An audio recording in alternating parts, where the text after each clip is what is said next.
Eu já tive o privilégio, a honra e a dificuldade de vir comentar, bater um papo sobre uma pequena mensagem que Paulo de Tarso nos deixou. Ele pede que, se é exercer a misericórdia, que seja com alegria. Uma frase bem curta, singela, mas será que a gente compreende o peso dessa frase, o que ela traz para a gente? Então, vamos tentar entender um pouco o significado de misericórdia à luz do Evangelho e tentar esclarecer o que Paulo quis nos ensinar, só trazendo essa pequena frase. A misericórdia é ter o coração voltado à miséria do outro,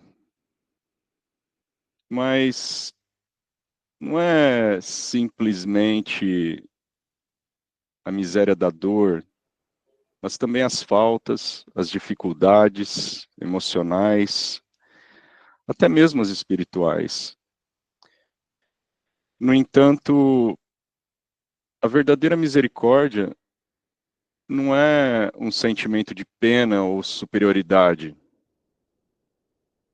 É muito pelo contrário, ela nasce da empatia, da capacidade que todos nós temos de fato, nos colocarmos no lugar de outra pessoa. É tentar sentir o outro, não apenas por ele. É olhar o sofrimento, deixar que o nosso coração possa se mover por esse sentimento.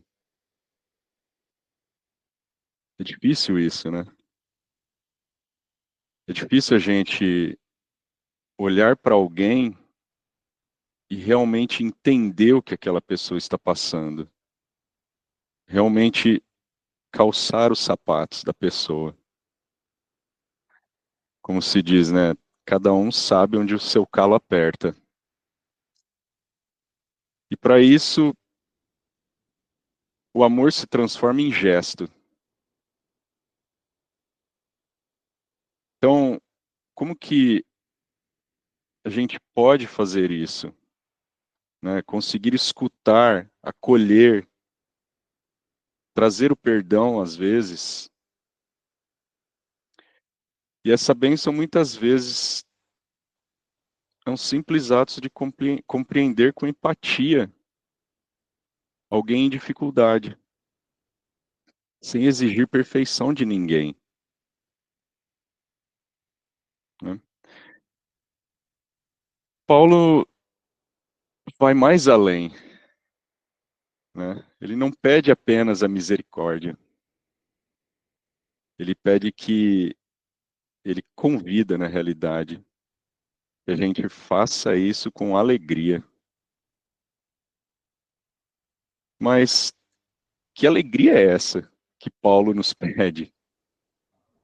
Poxa, é tão difícil a gente, na nossa pequenez, conseguir entender a dor do outro e ainda eu tenho que buscar alegria nisso.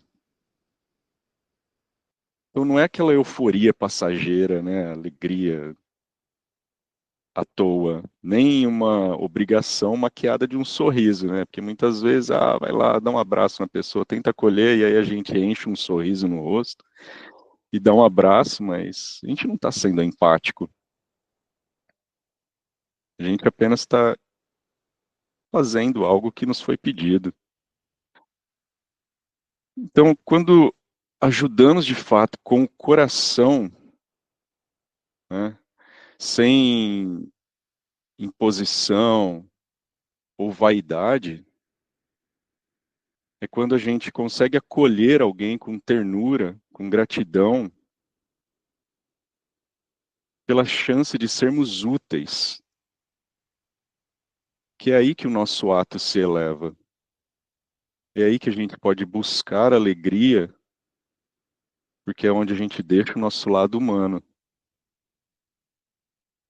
Quantas vezes Jesus não demonstrou isso pra gente? Chamando aqueles pelos nomes,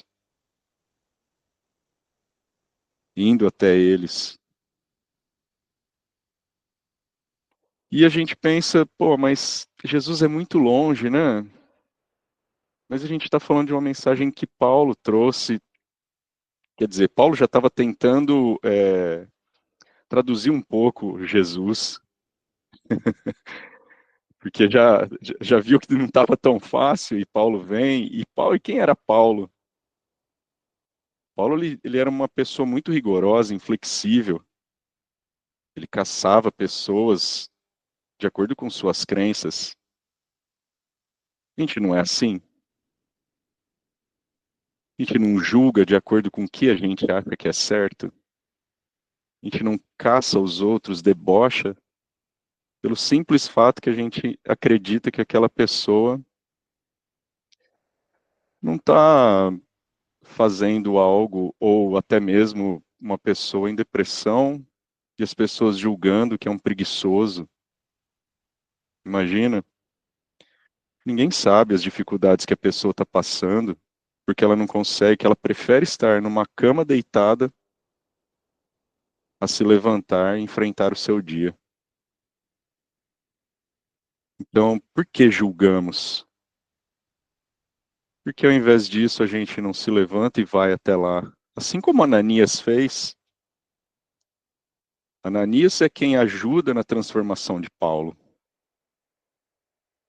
Enquanto ele era Saulo, e ele literalmente cai do cavalo e é acolhido por Ananias ao receber a luz de Jesus. E vendo a ação de Ananias e Ananias enxergando ele não como um inimigo, mas como um irmão,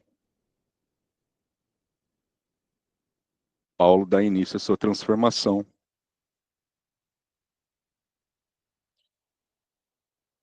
E aí ele passa a entender a verdadeira justiça divina,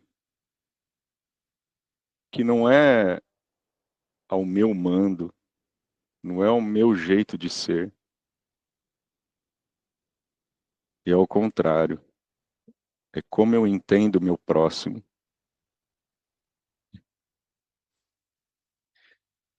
E dentro dessa carta em que Paulo traz essa, esse pedido, né, esse convite para a gente exercer a misericórdia, ele meio que faz um guia prático para a gente. Ele dá de brinde, fala, gente, tá aqui, vamos lá. E aí ele inicia: transformai-vos pela renovação do vosso entendimento. Olha isso.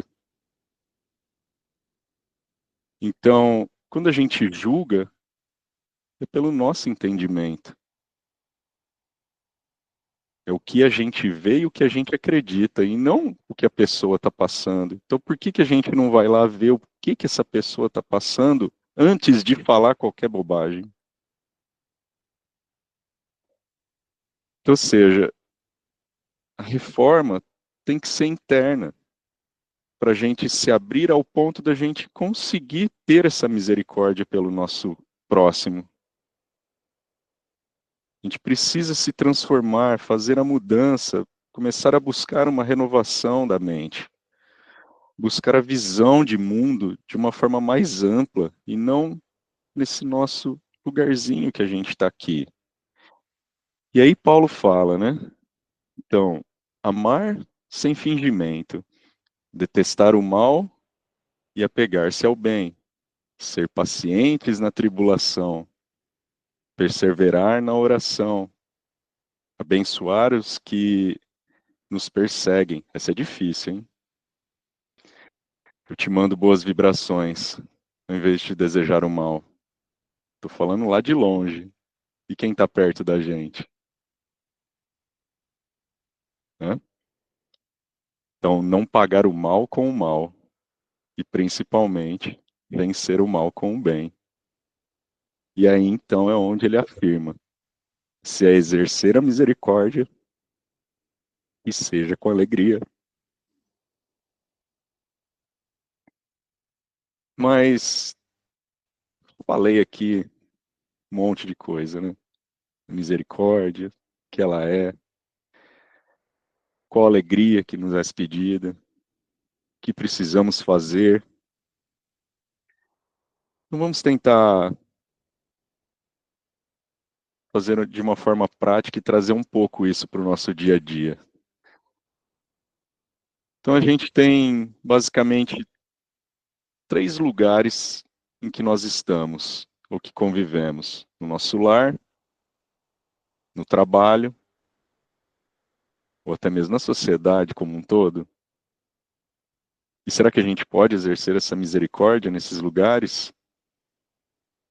Então, compreender as limitações dos que amamos. Já parou para pensar que, às vezes, quando uma discussão dentro do seu próprio lar, alguém se cala antes de você? Será que não é esta pessoa que está compreendendo a sua limitação, ao invés de ser você o que está dizendo mais? Então, aceitar as diferenças, sendo paciente com as pessoas que estão conosco, assim como elas são pacientes com nós. Digo eu aqui, minha esposa e minhas crianças, tem que ter paciência, né? Corrigir sem ferir, orientar sem julgar. Porque o mesmo olhar que nós temos para a criança que está aprendendo, nós continuamos assim sendo crianças, mas agora com uma outra responsabilidade. Mas ainda continuamos sendo mimados, vaidosos, imponentes, impotentes, os vários adjetivos a gente pode dizer do que somos. E no trabalho? No trabalho a gente pode tentar ser luz. Como assim ser luz? Poxa, sendo uma pessoa mais fácil para os outros, sendo mais compreensivos para os nossos colegas, levando leveza no dia a dia, ao invés de acordarmos praguejando que vamos encontrar tal pessoa, por que não chegar lá e oferecer um café, uma água, um chá, e deixa a pessoa viver o dia dela um pouco melhor? Quem sabe o seu não será melhor ainda? Né? Então, não adianta a gente tentar forçar ninguém aos nossos moldes. A gente precisa estar lá para auxiliar quem está do nosso lado. E na sociedade? Na sociedade fica até mais fácil, porque a gente não conhece as intempéries das pessoas. A gente precisa o quê? Doar o nosso tempo, ouvir mais alguém, talvez trazer uma palavra em alguém que possa estar em sofrimento, estender a mão, mas principalmente sem esperar aplausos, que aí é onde mora a dificuldade. Que hoje com mídia social é tão fácil a gente ir lá, estou aqui fazendo uma ação em prol de não sei o quê. A troco de quê? A gente tem que buscar ficar conosco e não nos apresentar ao público. Isso nos garante nada. Então, eu deixo uma reflexão para todo mundo: em que ambiente da minha vida eu mais preciso exercer a misericórdia com alegria? No lar, no trabalho ou na sociedade? E aí, para a gente ir encerrando esse nosso bate-papo, Paulo de Tarso nos ensina que o cristão verdadeiro é aquele que ama com consciência e serve com alegria. Misericórdia é muito mais do que um ideal bonito. É um exercício diário de elevação. Começa no coração e se espalha por gestos simples. E como disse nosso mestre maior, bem-aventurados misericordiosos, porque alcançarão a misericórdia. Então eu peço que, para a gente encerrar, depois, quando nos despedirmos, tenha um tempo para, se você tiver a oportunidade de ter alguém dentro da sua casa, abraçar essa pessoa sem razão, sem explicação. Mas se você não tiver essa oportunidade, ligue para a primeira pessoa que vier à sua mente, só para dizer há quanto tempo. Então vou pedindo para quem puder fechar os olhos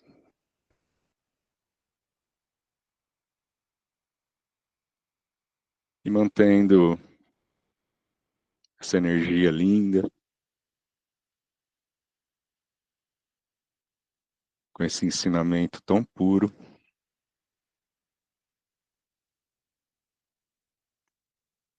que possamos a cada dia observar mais e dizer menos.